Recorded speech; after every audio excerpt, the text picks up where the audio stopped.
vem, kdo je dal predlog za mojo kandidaturo za predsednico, ne. Moram priznati, da sem bila počaščena, ob tem istočasno sem se pa seveda zavedala velike odgovornosti, ki mi je bila s tem naložena. Vendar pri vodenju društva v tistem času smo, ne samo jaz, ampak dejansko vsi zmeraj nekako skrbeli za na eni strani resne sociološke razprave in dogodke, na katerih smo obravnavali najrazličnejše teme, na drugi strani pa je društvo kot civilno-družbena organizacija, bi jaz rekla, zmeraj predstavljalo tudi neki okvir za vzpostavljanje tesnejših stikov med kolegi in kolegicami, ki smo takrat delovali v društvu. Jaz prihajam sicer iz kmečkega okolja in nekako je bilo meni in tudi mojim staršem že od vsega začetka jasno, da grem jaz v gimnazijo na Ptuju. In takrat to ni bila enostavna stvar. Namreč komunikacija med mojo vasjo, kjer sem rojena, in med Ptujem je bil takrat samo vlak, ki je peljal zjutraj ob 6 delavce v tovarno glinice in aluminija. In na ta 6. vlak zunaj sem jaz hodila, ampak to z delavskim vlakom, skupaj z delavci, zjutraj ob 6 in potem ob 4 popoldne domov. Nekako takrat, to je bilo leta 70-71, je Fakulteta za družbene vede ali pa Fakulteta za sociologijo, politične vede in novinarstvo že trdno stala na svojih nogah.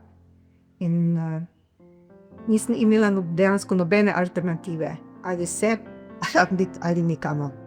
Recimo, da je zasluga Slovenskega sociološkega društva oziroma mogoče celo bolj lokalnih društev, ki smo jih imeli, ki smo jih ustanovili in so delovala, mislim, praktično po celi Sloveniji takrat, ne, je bila njihova zasluga, da se je razpravljalo o resnih problemih v določenih lokalnih okoljih. In ti dogodki, recimo Ptujskega sociološkega društva, so prihajali tudi v lokalne medije. O tem se je poročalo, o tem se je govorilo, ne. Po posameznih regijah slovenskih so namreč v tistem času delovala lokalna društva. V njih recimo v Ptujskem društvu so se zbirali tako sociologi kot politologi in poleg resnih debat o problemih lokalnega okolja je zmeraj še ostal čas tudi za prijetno druženje, ne. V Ljubljani smo pa kot prostor, v katerem so se srečevali v Ljubljani delujoči sociologi in sociologinje, nekako našli gostilno Pri mraku. Mislim, da je bil pokojni profesor Peter Klinar tisti, ki je najbolj zaslužen za to, da smo našli ta prostor. In dejansko smo se tukaj srečevali, se pogovarjali, resne stvari, pa tudi šalili. Mislim, da je v nepozabnem spominu vsem nam, ki smo bili takrat tam, ostal pogovor med profesorjem Petrom Klinarjem in kolegico Aco Jokan. Ta pogovor je potekal pod naslovom Šli smo se sociologijo in se pri tem tudi smejali. In to je bil pogovor, kjer smo se vsi o profesionalni poti profesorja Klinarja, pa tudi o vseh drugih aktivnostih, ki jih je profesor Peter počel v svojem življenju. In priznam, da nas je vse nasmejal do solz, ne. Ampak žal, kmalu, zelo kmalu po tem pogovoru nas je Peter Klinar tudi zavedno zapustil. Vsa ta društva, od Murske Sobote, Ptuja, Kopra, Maribora, ki so bila živa, ki so res živela, ki so delovala, so potem v določenem času zamikali. Naše naloge se vsekakor spreminjajo, ker se tudi svet okrog nas spreminja in to neznansko hitro, in bojim se, da v smer,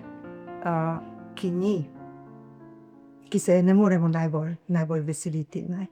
In na neki način, mi je žal, mladih ljudi, mladih sociologov in sociologinj, ki se dosti bolj zapirajo v okvire svoje znanosti, to pomeni sociologije, ne svojega poklica, in dosti manj, vsaj zdi se mi tako, kot smo v prejšnjih časih, delujejo tudi navzven. To je bila oblika komunikacije s širšo javnostjo in istočasno tudi promocija sociologije, kot znanosti, ne, kot vede v teh lokalnih okoljih. O tem so pisali lokalni časopisi, ne, dajali so se intervjuji in se mi zdi, da v današnjih časih, ko vsi hitimo na vse strani, je tega bistveno premalo.